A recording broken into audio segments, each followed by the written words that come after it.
आज के जो हिंदी के प्रश्न आप लोगों के बीच में प्रस्तुत करने जा रहा हूँ, तो प्रश्न बताने से पहले मैं आपको कुछ बातें बता दूँ।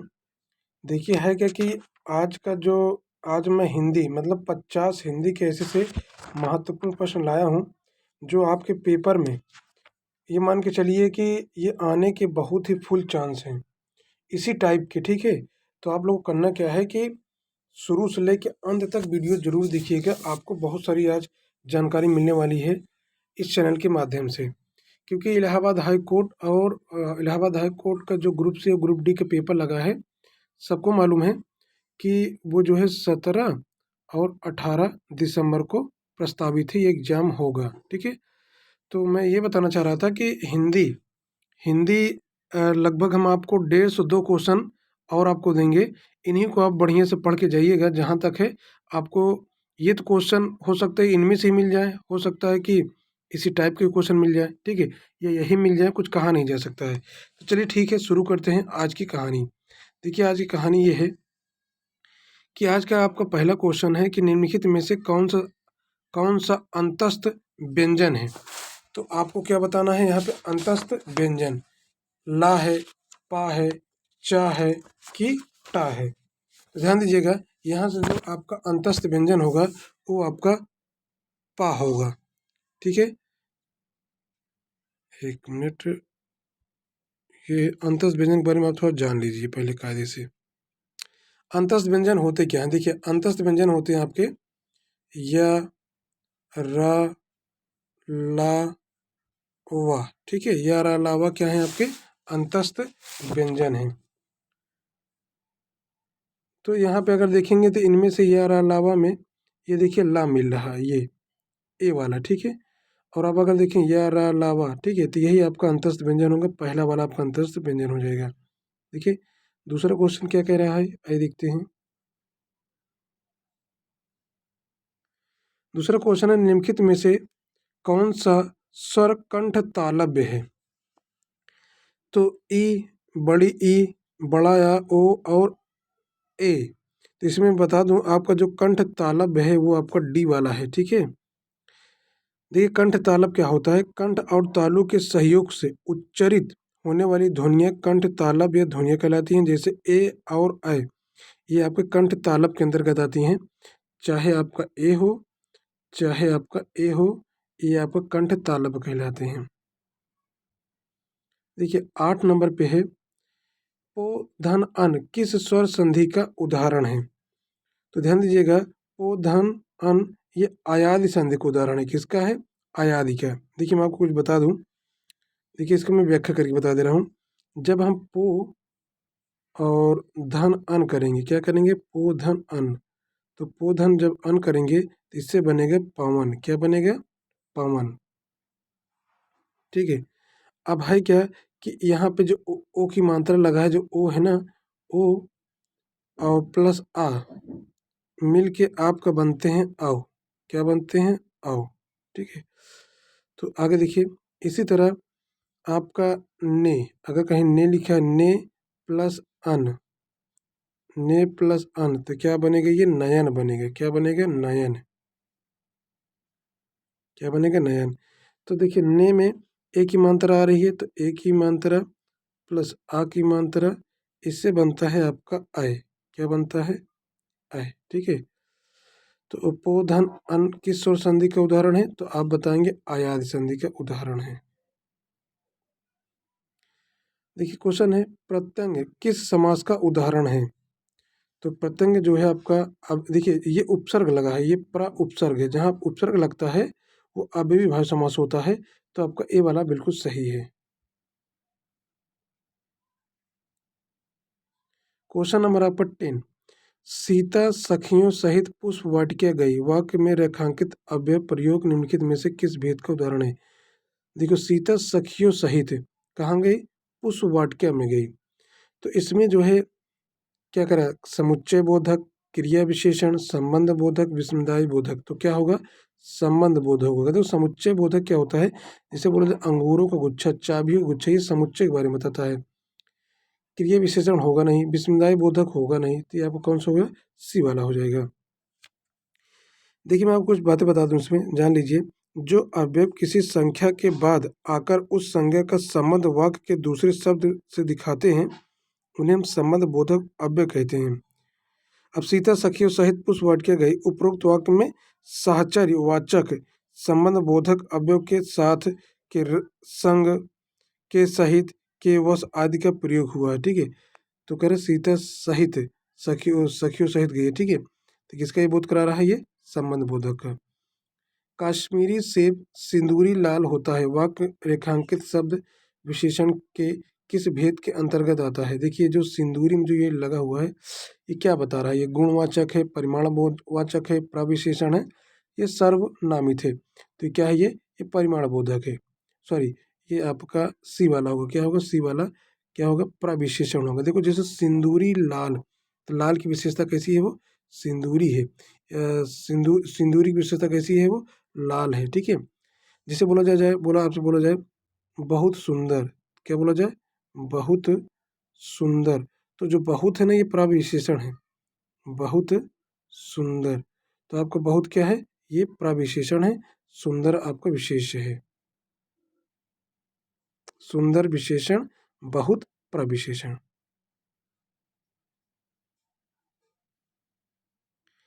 निम्नलिखित में से कौन सा शब्द मस्तक का पर्यायवाची है? लाल, ललाट, लालिमा, ललाई।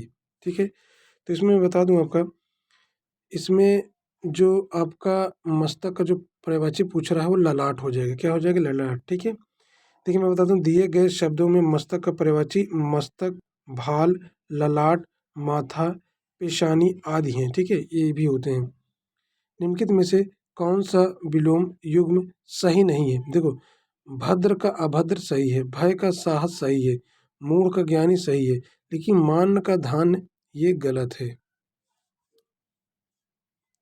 मान का जो होता है वो अमान्य होता है। क्या होता है? मान का अमान्य होता तो आपका सही हो जाता। तो यहाँ मान का धान लिखे, ये गलत है।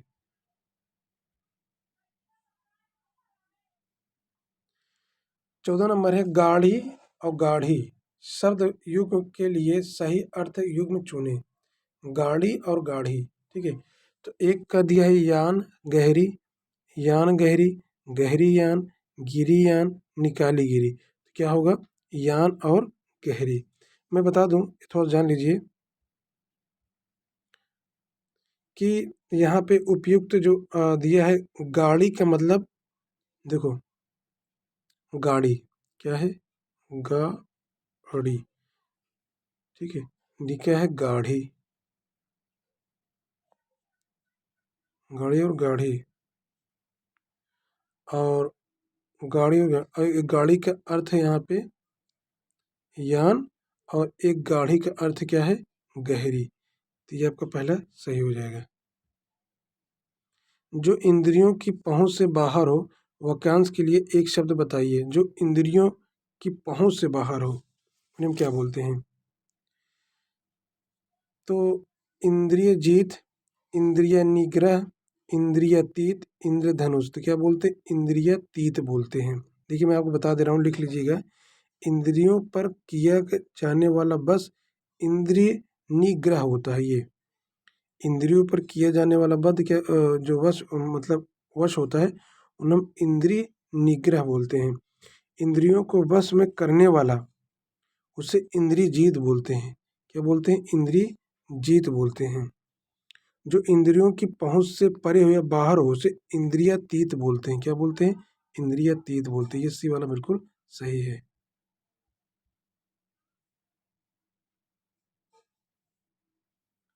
उस जगह एक सभा होने जा रही है, रेखांकित पद में कौन सा परसर्ग है? उस जगह। ठीक है, क्या करण है, अधिकरण है, संप्रदान है कि अपदान है? जानिएगा कि इसमें जो आपका आंसर होगा वो अधिकरण होगा। क्यों होगा? समझिए, क्रिया के आधार को सूचित करने वाली संज्ञा या सर्वनाम के स्वरूप को अधिकरण कहते हैं।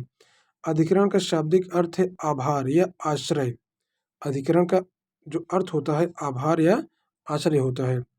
और बता दूं, जहाँ पे स्थान, क्या स्थान या समय, स्थान, समय या अवसर कि चर्चा हो, वहाँ पे आप कौन सा जो है कारक होगा, वो अधिकरण कारक होगा। जैसे उस जगह, तो ये स्थान का बोध करा रहा है, ठीक है। इसलिए कौन हो जाएगा, बी वाला आपका आंसर हो जाएगा। देखा गया हो क्रिया के किस पक्ष का उदाहरण है? संदिग्ध वर्तमान, संभव वर्तमान, संदिग्ध भूत, संदिग्ध भूत, संभव भूत। इसका क्या होगा, बी वाला होगा। देखा गया हो ये वर्तमान की बात कर रहा है, लेकिन देखा गया हो एक संभावना प्रकट कर रहा है, ठीक है, तो बी वाला सही है।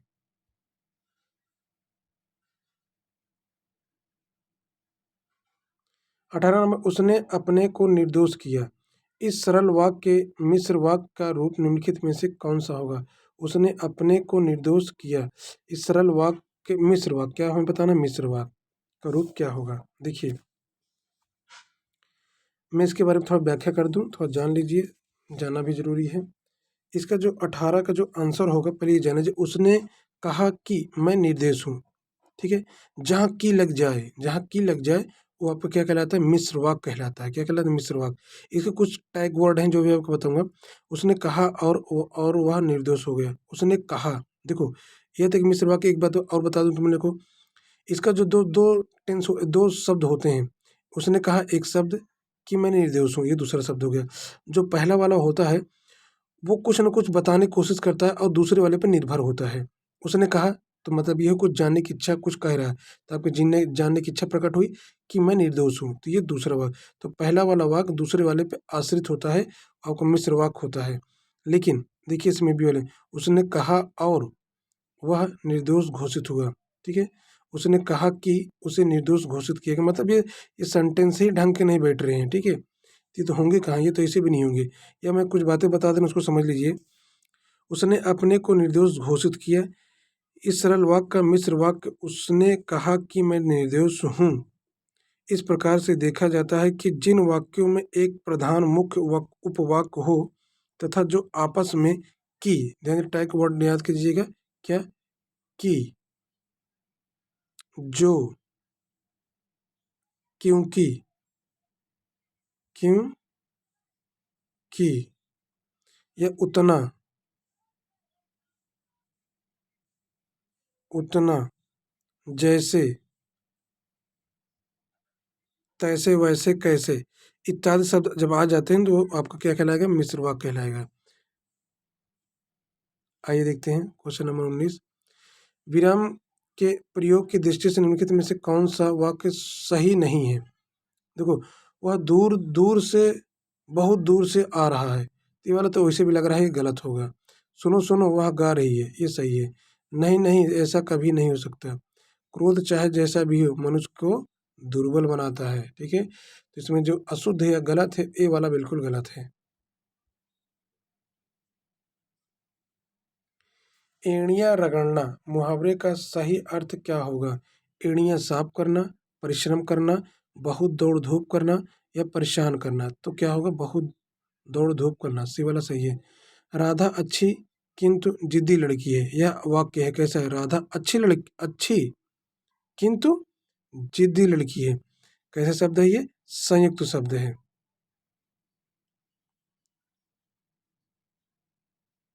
चलिए आगे देखते हैं। व का उच्चारण स्थान बताना है, क्या हमें बताना है? व का उच्चारण स्थान क्या है? दंत ओष्ठ, दंतोष्ठ, कंठोष्ठ, तो क्या होगा? दंतोष्ठ होगा।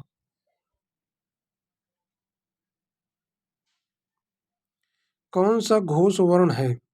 कौन सा घोष वर्ण है? खा, चा, मा, टा, तो ये मा आपका घोष वर्ण। देखिए मैं आपको बता दूं, देखिए जैसे आप लोग लिखते हो का, ख, ग, घ, अंग। देखिए ये जो स्टार्टिंग होते हैं ना, ये अघोष होते हैं। ये क्या होते हैं? अघोष।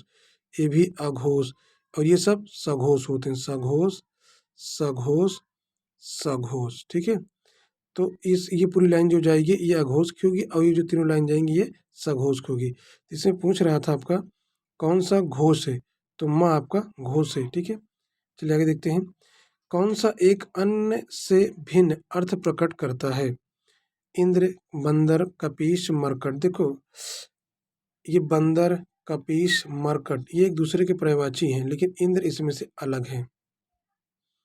कोई शब्द व्याकरण की दृष्टि से है, कोई क्या है, एक सर्वनाम है, कोई क्या है, एक सर्वनाम है। देखिए 25 हो गया। आइए और भी कुछ हिंदी के अच्छे अच्छे आप लोग के बीच जो है प्रैक्टिस सेट आए हैं, उनको आज हम लोग सॉल्व कर लेते हैं, समय बहुत कम है। पहला है, भूमि के अंदर की जानकारी रखने वालों को क्या कहा जाता है, भूगर्भवेत्ता। यही आपका सही है, ठीक है। इनमें से कौन सा शब्द अरुण का समानार्थी नहीं है, सूर्य, सूर्य का सारथी, कुमकुम, ठीक है। तो ध्यान दीजिएगा, इसमें जो है इनमें से कौन सा समानार्थी नहीं है, तो बिंबा फल, बिंबा फल क्या है, ये समानार्थी नहीं है।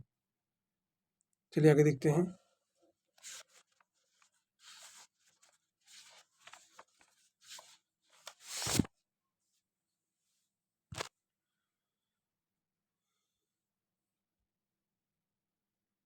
क्वेश्चन नंबर 3 देखते हैं।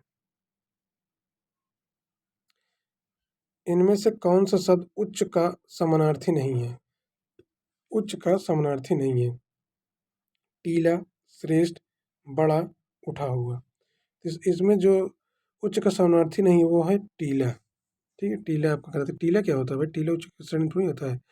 इनमें से कौन सा शब्द कनक का समानार्थी नहीं है, सोना है, धतूरा है, गेहूं और मक्का। तो गेहूं भी है, मक्का नहीं है, ठीक है। धतू जो कनक का अर्थ मक्का नहीं होता है।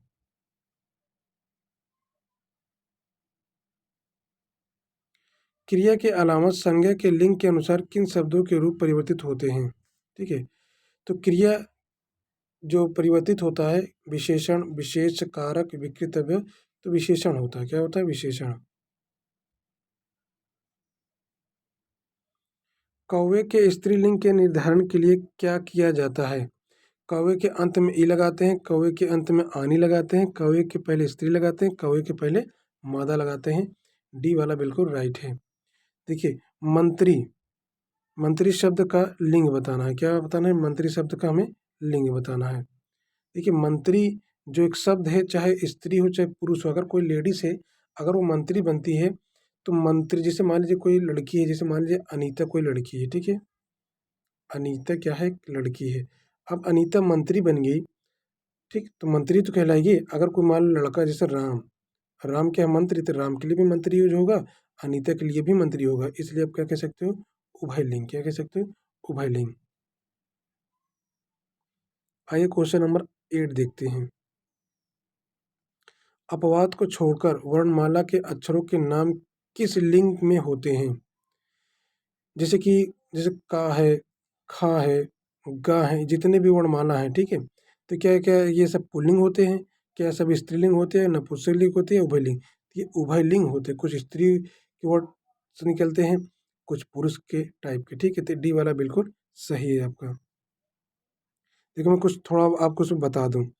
अपवाद को छोड़कर वर्णमाला के अक्षरों के नाम पुल्लिंग में होते हैं, अकारांत, अकारांत शब्द पर्याय पुल्लिंग होते हैं, जैसे राम, सूर्य, क्रोध, चीता, कपड़ा, घोड़ा, ये सब आपके जो है पुल्लिंग के अंतर्गत आते हैं।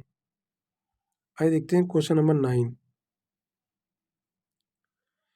इनमें से कौन सा पुल्लिंग शब्द स्त्रीलिंग शब्द में प्रत्यय लगाने से बना है, ठीक है। स्त्रीलिंग शब्द प्रत्यय लगाने से बना हो, जैसे मर्दाना, तो भाई मर्दाना, बुढ़ापा, विधुर, भेड़ा। देखो भेड़ से भेड़ा बना है, क्या बना है, भेड़ से भेड़ा बना है, ठीक है। भेड़ से क्या बना है, तो भेड़ा बना है। तो क्या मर्दाना से मर्दानी थोड़ी होगा, मर्दाना मर्दाना मर्दाना, तो मर्दाना ही है। अगर मर्दानी होता तो बस सोचा जा सकता था बुढ़ापा, बूढ़ा से बुढ़ापा, ये तो उसी बने विधु से। तो सी वाला सही होना चाहिए इनमें से। हाँ ठीक, आगे देखिए। हिंदी में कितने वचन होते हैं, हिंदी में 2 वचन होते हैं, एक वचन और बहुवचन। संस्कृत में 3 होते हैं, संस्कृत में 3 होते हैं, हिंदी में 2 होते हैं।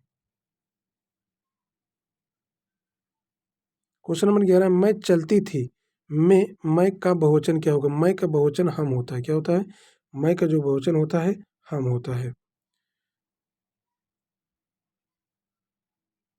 क्वेश्चन नंबर 12 है, इकारांत संज्ञा शब्द को बहुवचन बनाते समय क्या किया जाता है, अंतिम स्वर के बाद यहाँ लगा देते हैं, अंतिम स्वर को हटाकर यहाँ लगा देते हैं, ई को ह्रस्व करके अंतिम स्वर के बाद यहाँ लगा देते हैं, ई का ह्रस्व करके अंतिम स्वर के बाद और लगा देते हैं।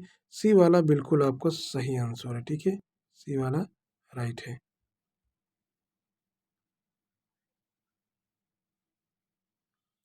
हिंदी में इस्तेमाल होने वाले उर्दू शब्द का बहुवचन बनाने के लिए प्रायः किस भाषा के प्रत्यय लगाए जाते हैं?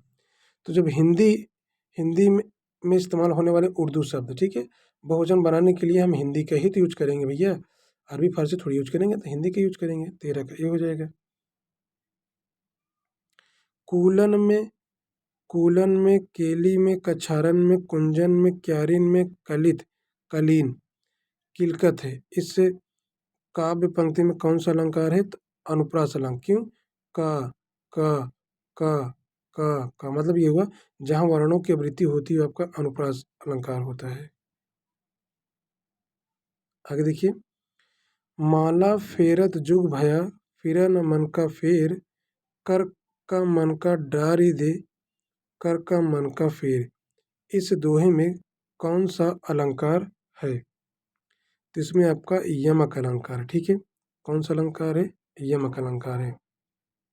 देखो यहाँ पे होता क्या, जैसे कि माला फेरत जुग भैया, फिरा न मन का फेर, कर का मन का डार दे, कर का मन का फेर। देखो फेर फिर दोबारा है ना, जहाँ पे शब्द एक बार और अर्थ अनेक है वहाँ पे यमक अलंकार होता है।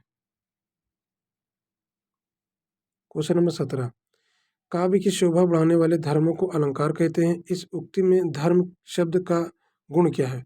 धर्म का मतलब क्या? मजहब होता है, गुण है, सत्कर्म है, कर्तव्य है। तो क्या होगा? गुण होगा। धर्म का मतलब यहाँ पे क्या है? गुण से मतलब है। तरनी तनुजा तर तमाल, तरुवर बहु छाए, झुके कूली सो जल परसन, हित मनहु सुहाए। इस कविता को दूसरी पंक्ति में मतलब यहाँ से यहाँ तक पूछ रहा है कौन सा अलंकार होगा? तो कौन सा अलंकार होगा? उत्प्रेक्षा अलंकार। क्यों? मनहु जनहु जहाँ जहाँ है वो आपका उत्प्रेक्षा अलंकार होता है। आमरण में कौन सा समास है? तो आमरण में अव्ययी समास है, अव्ययी भाव, ठीक है, क्योंकि आ उपसर्ग आया है। द्वंद्व समास में कौन सा पद प्रधान होता है? पूर्व पद, उत्तर पद, दोनों पद। तो द्वंद्व समास में कैसे दोनों पद प्रधान होते हैं? जैसे लिखा जाए, जैसे बोला जाए, खाना खाना पानी, खाना पानी, ठीक है। तो खाना पानी दोनों प्रधान है, ऊंच नीच दोनों प्रधान है, ठीक है। अच्छा बुरा दोनों प्रधान है। चलिए आगे देखते हैं, सुक्ति का सही विसंधि विच्छेद क्या होगा? सु प्लस सुक्ति, सु प्लस सुक्ति। देखिए ये तो मात्रा ही गलत इसमें लगा हुआ है, ये तो होगा नहीं, ये भी नहीं होगा, ये वाला बिल्कुल राइट है। आइए स्टोरी है, स्टोरी को पढ़ते हैं और आंसर देते हैं। क्वेश्चन है, अनुशासन जीवन की प्रत्येक स्थिति में आवश्यक है। अनुशासन सैनिक जीवन की आत्मा है, ये पॉइंट ध्यान दीजिएगा। सैनिक जीवन क्या है? आत्मा है। हम्म।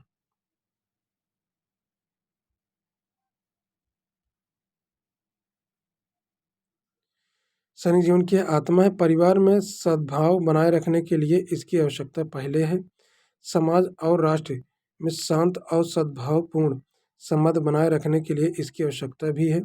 ईश्वर की सृष्टि में यदि अनुशासन नहीं है तो अराजकता फैल जाएगी और यह विश्व तुरंत अस्त व्यस्त हो जाएगा, ठीक है। आते हैं हम लोग क्वेश्चन पर। क्वेश्चन क्या कर रहा है, चलिए देखते हैं। ये थी आपकी स्टोरी। क्वेश्चन इसमें दिया है, अनुशासन क्यों आवश्यक है? परिवार में सद्भाव और समाज तथा राष्ट्र में शांति और सद्भाव पूर्ण संबंध बनाए रखने के लिए। इसी वाला बिल्कुल सही है, ठीक है, इतना समय इन्वेस्ट करने की जरूरत नहीं है। आगे देखिए, अनुशासन किसकी आत्मा है? अनुशासन सैनिक जीवन की, हर व्यक्ति की, ईश्वर की, राष्ट्र और समाज की। सैनिक जीवन क्या है? आत्मा है। पुल्लिंग वाचक शब्द छांटिए। कैमरा होता है, पायल होती है, प्लेट होती है, तलवार होती है। तो ये वाला आपका ये पुल्लिंग है। क्वेश्चन नंबर 24 है, पहुना का पर्यायवाची क्या होगा? पहुना का पर्यायवाची आगंतुक होता है। इनमें से किस में निर उपसर्ग नहीं है? निर उपसर्ग नहीं है। देखिए नी, नी, नी, नी, फिर उपसर्ग फिर शेष, ये ए वाला आपका सही होगा, इसमें उपसर्ग नहीं लगा हुआ है। देखिए हमने आपको 25-25 क्वेश्चन मतलब 40-45 क्वेश्चन आपको मैंने हल करा दिए हिंदी के। अभी जस्ट थोड़ी ही देर बाद आपको एक वीडियो और मिल जाएगा, उसमें 50 होंगे। मतलब आज है आपकी तारीख, आपकी आज डेट है 15 डेट क्या है आज? 15 दिसंबर है, ठीक है। तो 15 और 16 को एक तरफ मान के चलिए, हिंदी, जीएस और मैथ, चलो मैथ का भी एक वीडियो बना देंगे, ठीक है। तो इनका क्या होगा, एक बौछार होगा, एक तगड़ा से एक मैराथन होगा। तो ठीक है दोस्तों, थैंक यू फॉर वॉचिंग। अगर आपको वीडियो अच्छा लगा हो तो चैनल को सब्सक्राइब, लाइक कीजिए। जय हिंद, जय भारत।